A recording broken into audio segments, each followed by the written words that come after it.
아파트는 프리미엄이 몇 억씩 붙고 오피스텔은 마이너스 프리미엄 또는 무피로 거래되기도 합니다. 아파트를 분양했을 때 경쟁률이 높은 지역도 오피스텔은 미분양이 나기도 합니다. 왜 이런 현상이 일어나는지 오늘은 아파트와 오피스텔의 차이점에 대해서 자세히 살펴보도록 하겠습니다. 아파트와 오피스텔의 차이점에 대해서 살펴보도록 하겠습니다. 먼저 법적인 용도입니다. 아파트는 주택법을 적용하게 되고 오피스텔은 건축법을 적용하게 됩니다.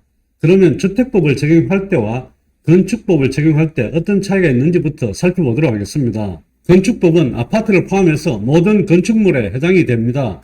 하지만 건축법이 적용되는 건축물 중 일정 규모 35 이상의 주택을 건설하는 경우에는 주택법이 우선으로 적용이 되게 됩니다. 건축법을 적용하게 되면 건축 허가를 받게 됩니다.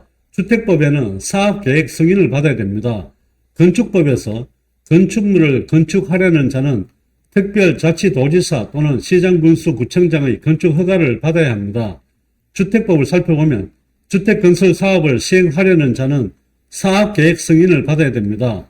사업계획 승인은 건축 허가와 달리 건축물의 규모, 용도, 배치, 구조, 부대 시설 등에 대한 종합적인 검토가 이루어집니다.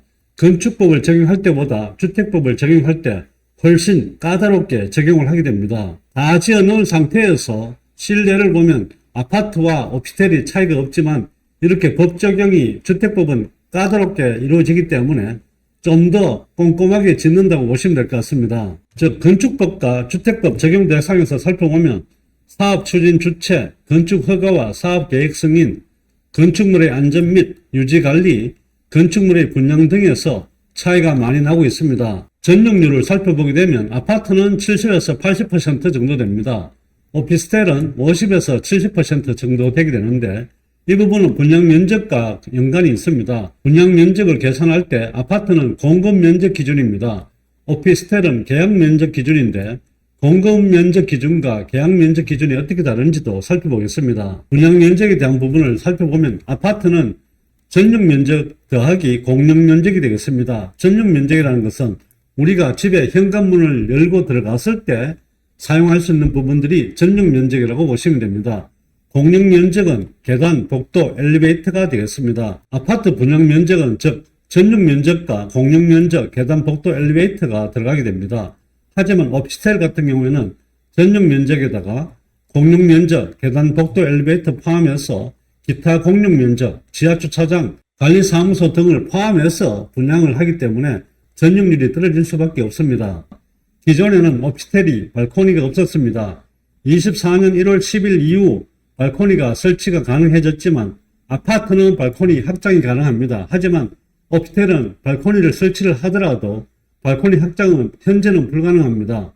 즉 아파트와 오피스텔의 차이점에서 발코니가 있는지 없는지와 분양 면적의 차이 때문에 전용률이 떨어지고 똑같은 84제곱미터를 분양을 하더라도 오피스텔이 아파트에 비해서 상대적으로 많이 좁다는 거 확인하실 수가 있을 것입니다. 세 번째 관리비 부분을 살펴보더라도 아파트는 오피스텔에 비해서 상대적으로 저렴합니다.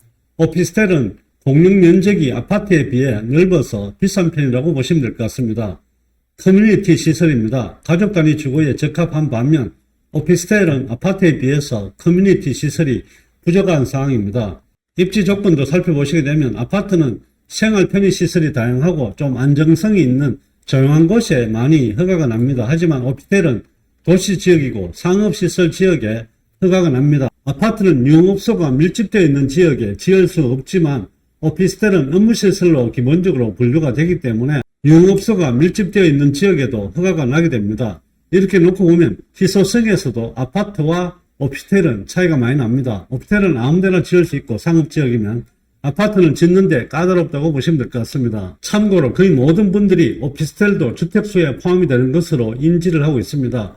물론 오피스텔도 주택수에 포함이 됩니다. 하지만 취득세 계산할 때 20년 8월 12일 이후에 취득한 오피스텔은 주택수에 포함이 되게 됩니다. 하지만 20년 8월 11일 이전에 취득한 오피스텔은 주택수에 포함이 되지 않습니다. 예를 들어보면 20년 8월 11일 이전에 오피스텔을 3개를 가지고 있고 그리고 주택을 한 채 가지고 있는 상태에서 주택을 새롭게 취득을 하게 되면 20년 8월 11일 이전에 취득한 오피스텔은 주택수에 들어가지 않기 때문에 주택이 하나를 갖고 있는 상태에서 주택을 하나 취득하는 것이 됩니다. 이렇게 해서 일반 세율 적용이 됩니다. 하지만 20년 8월 13일 날 오피스텔을 취득을 하고 주택을 갖고 있는 분들은 이 오피스텔이 주택수에 들어가게 됩니다. 그래서 취득세 계산할 때 어느 시점에 취득했느냐에 따라서 오피스텔이 주택수에 들어가기도 하고 빠지기도 한다는 거 참고를 하시면 좋을 것 같습니다.